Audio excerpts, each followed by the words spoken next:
Hello everyone, I'm Jelly Dario. Our topic is about supply chain in restaurant. So what is supply chain in restaurant?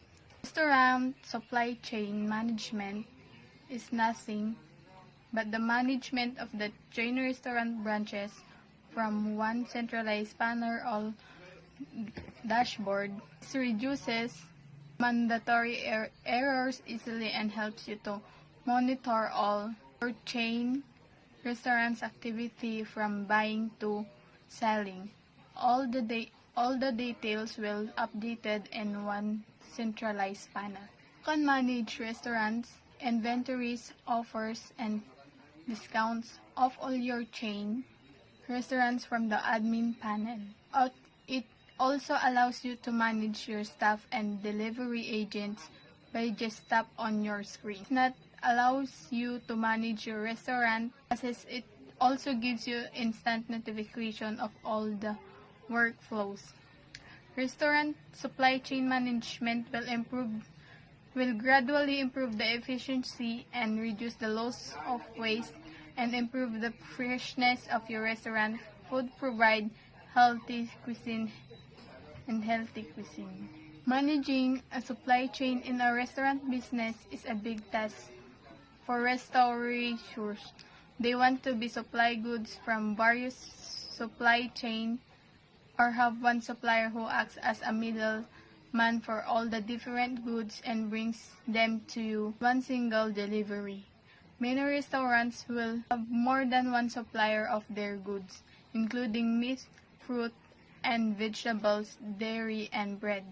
If restaurant companies want to revitalize the restaurant business, there's no better place to start by modernizing the outdated supply chain technology that underlies much of the business today.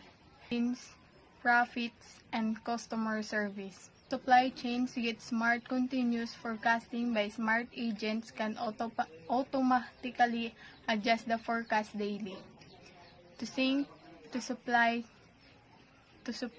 demand and eliminate waste. That's all. Thank you. I will discuss about 3 tips for building a successful restaurant in supply chain.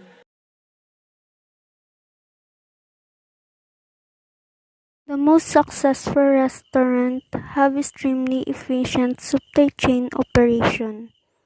They achieve this efficiency by using technology that is designed to solve operational and growth challenges for restaurants. Despite major advancement in recent years in supply chain technology, most restaurants and their vendor suppliers still are not connected with a unified view of supply and demands. When this supply demands for a restaurant goes out of the sync, it leads to losses at several levels: wastage in the kitchen, unconfirmed supply of resources, and finally broken customer service are the resultant of a suboptimal restaurant supply chain.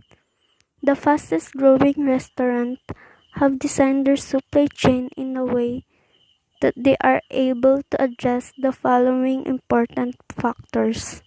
Number 1. Manage inventory as per changing customer demands. Number 2. Make informed forecasts as per past data and new trend. Number 3. Remove demand blind spot by using data from peer-integrated POS.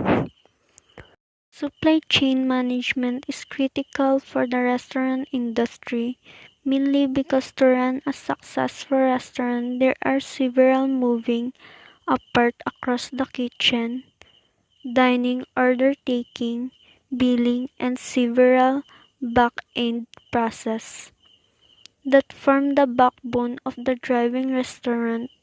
The most successful restaurants have one common reason: the customer love the foods and their overall experience. The back end that makes it all happen is the technology that enable the restaurant to manage supply chain demand efficiently.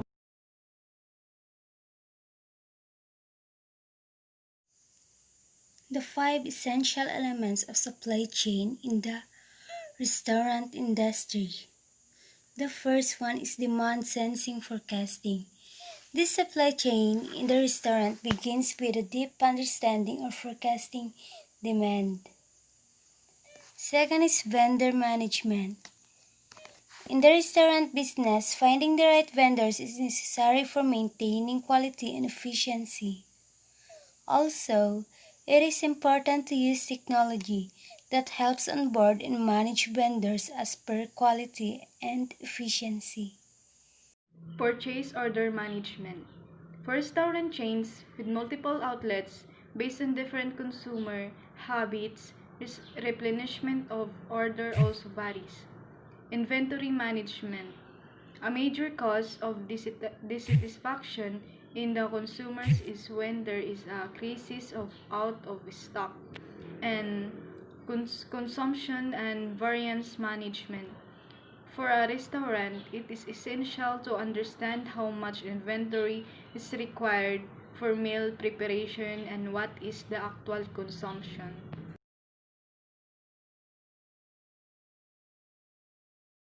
Let me discuss to you the 5 ways to maintain restaurant and supply chain management. The first thing, a restaurant can't hope to stay afloat without its suppliers. This is why successful supply chain management begins with your restaurant vendors and your supply strategy. It's imperative that you nurture your relationship with your key supplier, but also to expand your strategy to establish relationship with new suppliers and supplementary vendors. For example, you can't allow your own supply chain to suffer just because one of your suppliers is unable to deliver the goods in time. Or if they're out of good altogether, which is why you need to have a backup supplier ready to take on the workload. Secondly, when you establish connections with the supplementary suppliers, you are effectively setting the stage for stable and efficient growth down to the line. As your restaurant business start to grow, and when you start franchising across the country, demands will rise as a result. So you will need to have more suppliers strategically placed in different cities and states that will be able to supply every franchise to support your growth. The third one is focus heavily on menu engineering. If you have been in the restaurant business for any amount of time, then you have probably heard about and had direct contact with the challenge of menu engineering. Building a menu doesn't just boil down to the theme of your restaurant and your brand's identity, or even what you might think what your patrons would like. Instead, devising a winning menu is all about profitability, which is the fundamental pillar of menu engineering. And the fourth one is prioritize restaurant inventory management and optimizing. Every restaurant has inventory, either on site or in a remote location, which allows that staff to quickly fetch everything from new. Tablecloths, and napkin to those key ingredients that the chef needs to make the amazing dishes on your menu. It should go without saying inventory management should be your top priority if you are to maintain a cost-effective supply chain. Also to run a cost-effective restaurant business as a whole. For this reason, business leaders are nowadays implementing comprehensive inventory management software like AirPag that allowed them to manage and optimize every process in their inventory department in order to automate reordering from suppliers and other key tasks. Monitor inventory status in real time and minimize human error as much as possible. This will prevent costly setbacks and ultimately keep your patrons happy. So make sure to use technology to manage your inventory more efficiently. The last one is integrate a comprehensive restaurant PO system. A modern PO system can save you a lot of money in your front end and back end operations, meaning that it can help automate many processes such as payments and ordering in the restaurant. It also can aid with ordering and payment management when you're managing. It also can aid with ordering and payment management when you're managing your supply chain. Point of sale system integrated a variety of handy features that every growth-oriented restaurant should have, especially if financial saving is one of your top priorities. Invest time and effort and demand sensing. And finally, in the ever-changing restaurant sector is more important than ever before.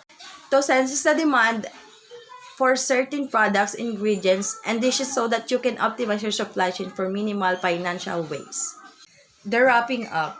Running a restaurant is a cumbersome task in the competitive market, and maintaining an efficient supply chain can sometimes seem like an insurmountable challenge. In reality, though, you will be able to build better supply chain for your restaurant business by simply implementing this case solution in your growth strategy.